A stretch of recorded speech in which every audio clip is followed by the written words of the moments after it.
This is Dr. James Bond International, otherwise Dr. James Bond Dutch Internal, and that's the bus.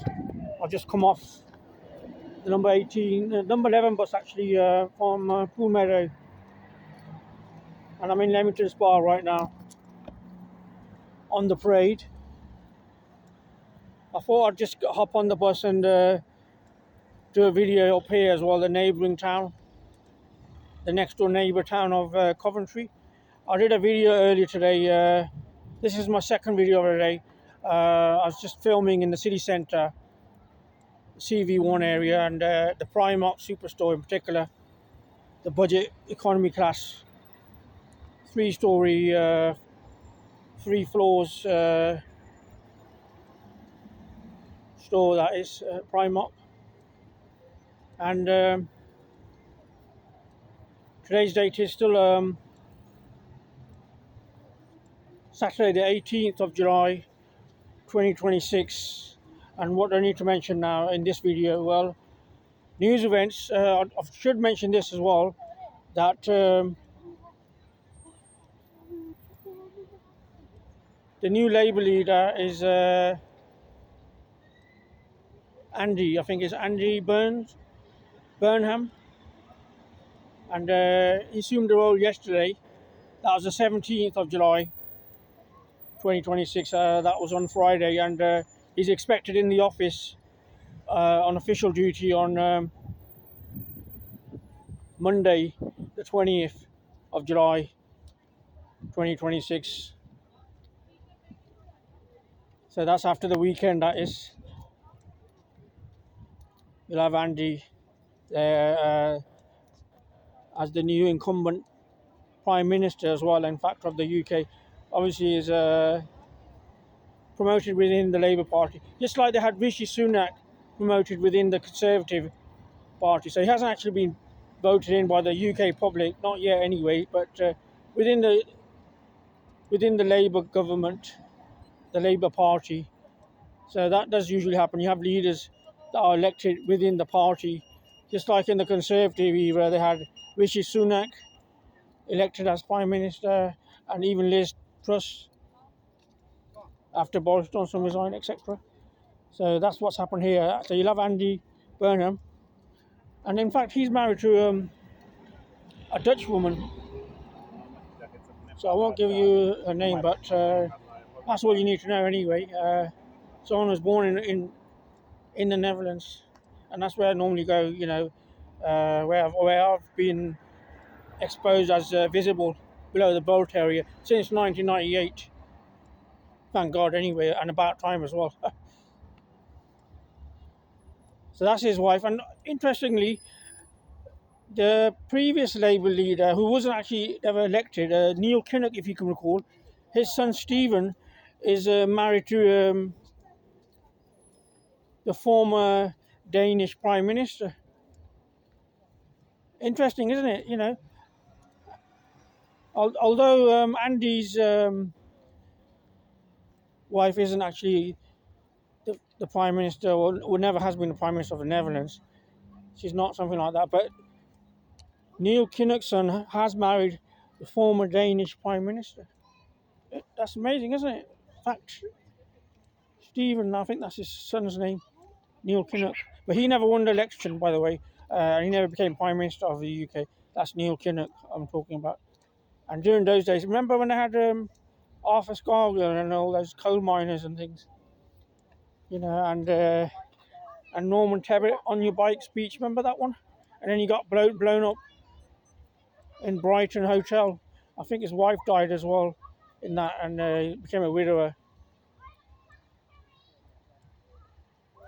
And he's famous for that speech, on your bike, and I found a job or something on my bike. Remember that one? He got blown up by IRA, I think, blew him up or something. I think his background is from Belgium or something. And talking about Belgium, they're one of the most liberated countries, even more liberated than I think the Netherlands. I think they've decriminalised since 2022. any, the sex workers up there. But there was an incident where one guy, I think it's in the news, he ran after one of them and attacked one of them in the shop windows or something. He ran after her or something. So that has happened in the news. But that's in Belgium anyway. That's a neighbouring country. And Belgium, obviously, they've got Flanders people there and Walloons. The Walloons are kind of French speaking. That's what the population is mostly composed of, Walloons and Flanders. Up north, you might have Flanders. They're a bit more Dutch speakers, the Flanders. They're kind of like south of the Netherlands. So, like I said, interesting times. And I'm in the Jefferson Garden Parks, by the way, right now in Leamington. And this is one of my favourite locations as well. In Leamington, that is. And what I was going to say is liberate yourself, take your tie off, take your necktie off, eh? Go and visit Amsterdam, Douane district, if you've got the money, that is. I don't think that's the case for a lot of people these days, isn't it? Getting out of the country, just going to London can be stretch your budget, and even here, it's just about, at least £5 or £6 from where I live, on the bus. That is public transport. I miss my car, obviously. I used to just come here by car, neighbouring town. 1999. What was that happening then in 1999? I think, yeah, before Legs 11. Legs 11, that was that club that was shut down in Birmingham. They used to charge a tenner or something just for admission, and then the drinks are separate, and you might get some other, entertainment, adult entertainment. I don't want to mention it on the video, but I think you know what it is. So that club was closed 2017 or something. So massages and things, eh? Yeah. So Belgium became one of the liberated countries. One of the most liberal laws. They're decriminalised, that sort of activity, sex with sex workers. Obviously, Amsterdam, they're more regulated as well. Obviously, in the shops and everything.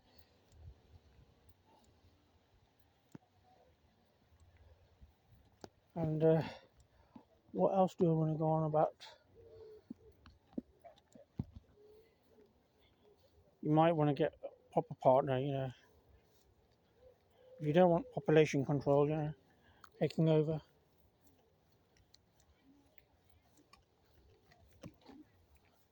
On the other hand, you can always save money, help yourself to yourself. That's the status quo for everyone anyway. So if you want change, obviously you'd have to do something like that. Take some sort of evasive action. Either you might have to get specialist service below the belt, or if you can, meet a partner. And not easy getting partners these days. The compatible partners, suitable partners. And I don't mean the one where you're on your knees all the time. You don't want to be a sex beggar. That's the main thing. Someone who's flaunting your advances. You don't want to be in a relationship with something like that. Blackmailing you or intimidating. Extortionate behaviour. You don't want that sort of relationship. Sometimes they have kids, but even then, there's usually conditions attached or something in it. Conditional relationships. Okay, I'm walking through the Jefferson Garden Parks, and obviously it's been a while since I've been here.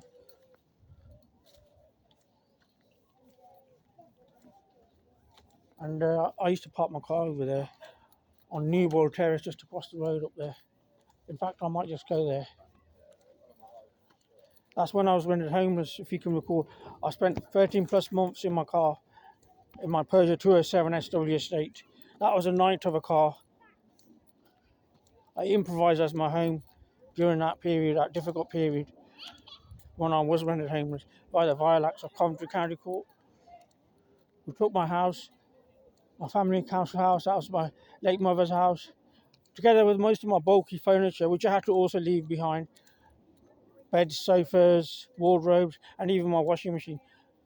And incidentally, in my new place, my new bungalow that I've recently obtained since the 26th, with effect from 26th of May 2026, that's unfortunately, sadly unfurnished.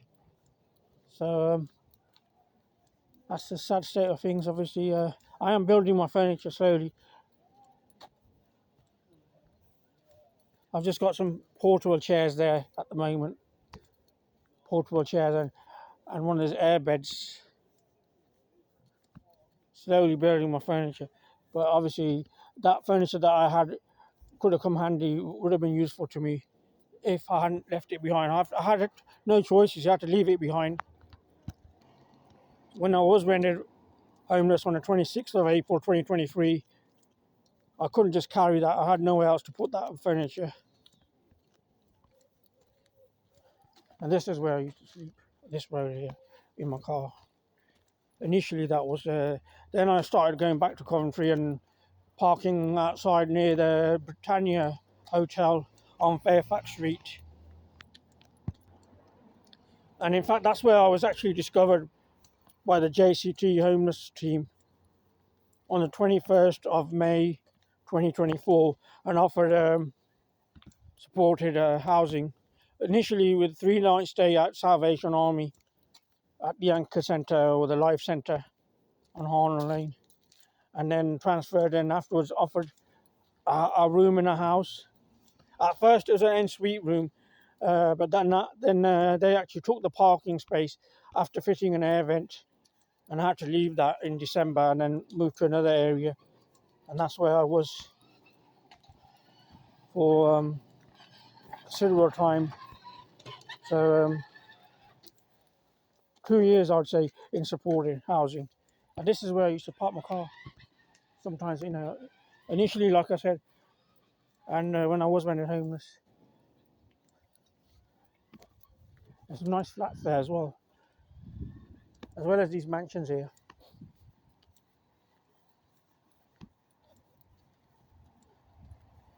So I went through that difficult stage.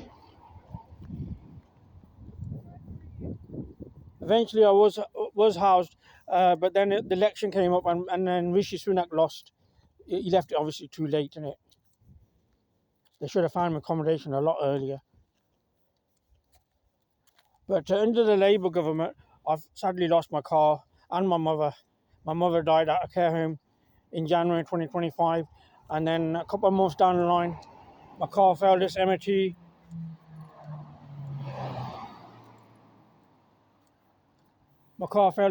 And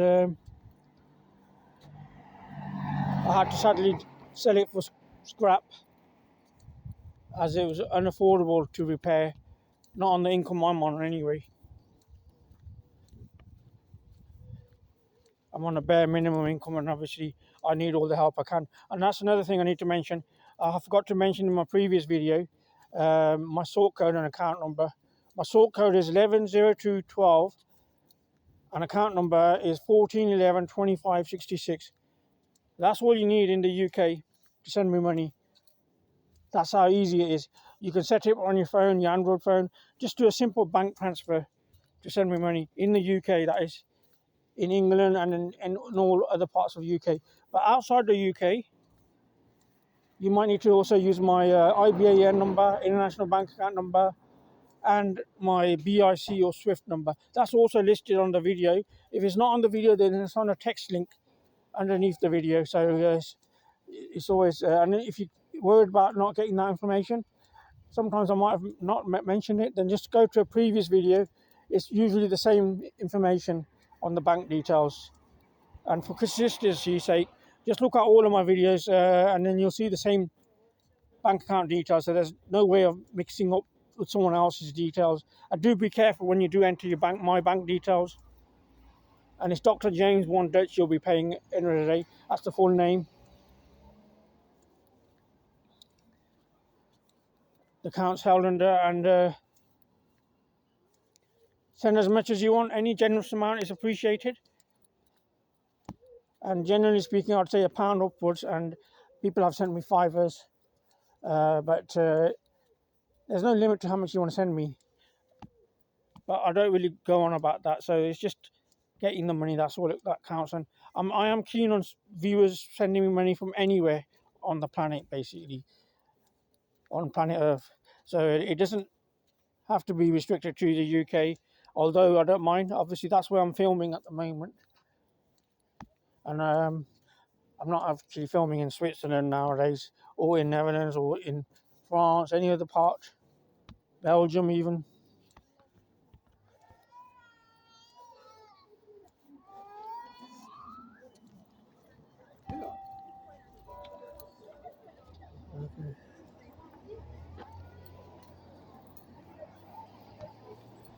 Okay, so I'm walking on Newbold Terrace.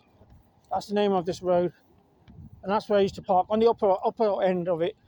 This side of it, down here, you have to pay actually up here. There's a even there you might have to pay in certain parts where it depends where you park, and if you're early enough, if you're not to get a spot there to park, a parking spot to park your car.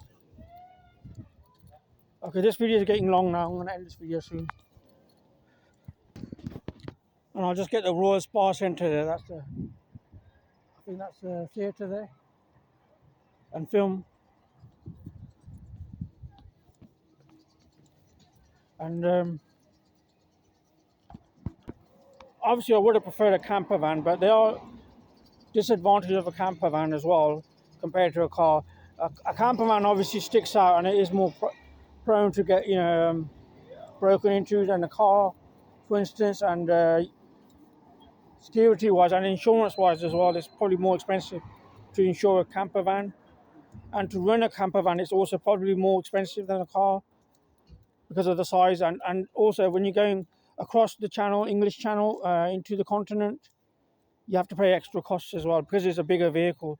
So that's the downside, obviously, of camper vans. But otherwise, the advantage of a camper van is you got headroom space, and that's comfortable living, isn't it? More humane. Otherwise, you're just like an animal in a car, like sleeping in a coffin kind of box thing. Although, and it's also kind of discreet as well, isn't it? Sleeping in a car, as opposed to a camper van. But camper van's meant for that. So I would have preferred a camper van. But anyway, I improvised with a car, a Peugeot 207 SW Estate, and it got me through that 13 months ordeal. And now I'm in a bungalow after 2 years in supported housing, and it's 2026, 18th of July, that is today. And what more do I want to say? Yeah, and I didn't become a dad till I was 35 plus, yeah. I had to wait till at least being 35. That was around 2005 onwards. For the first time that was, and the last 10 years I've been living single. As a single heterosexual man, of course. I've always been heterosexual man, and also with no children company, no pets company, and no sexual partner.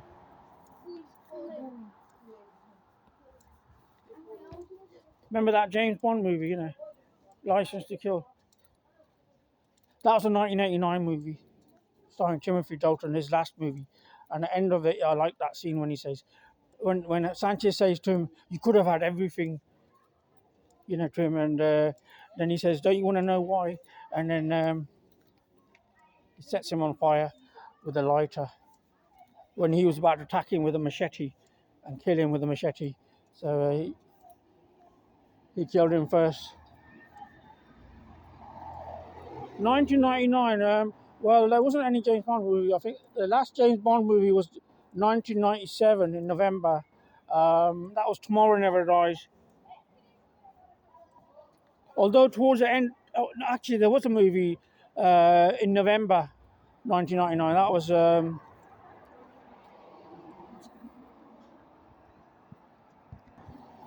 The World Is Not Enough. So that was released in November 1999. I'm just thinking what's going on in 1999. Anyway,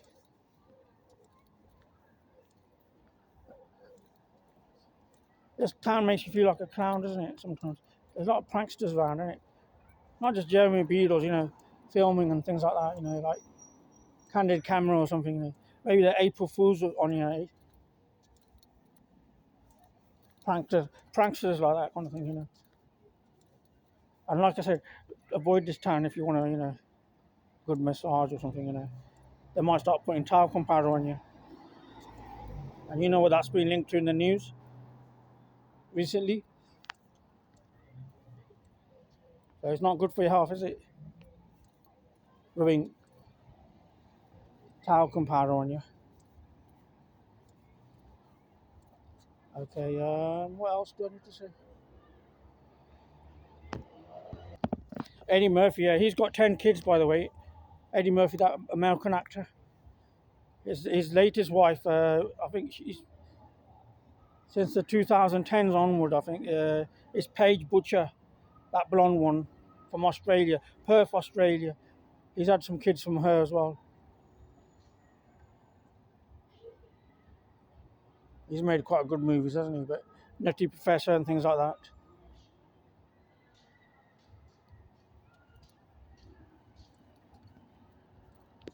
Okay, I'll end this video now. Dr. James VON-DUTCH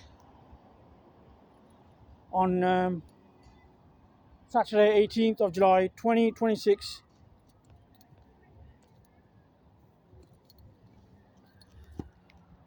In Leamington Spa.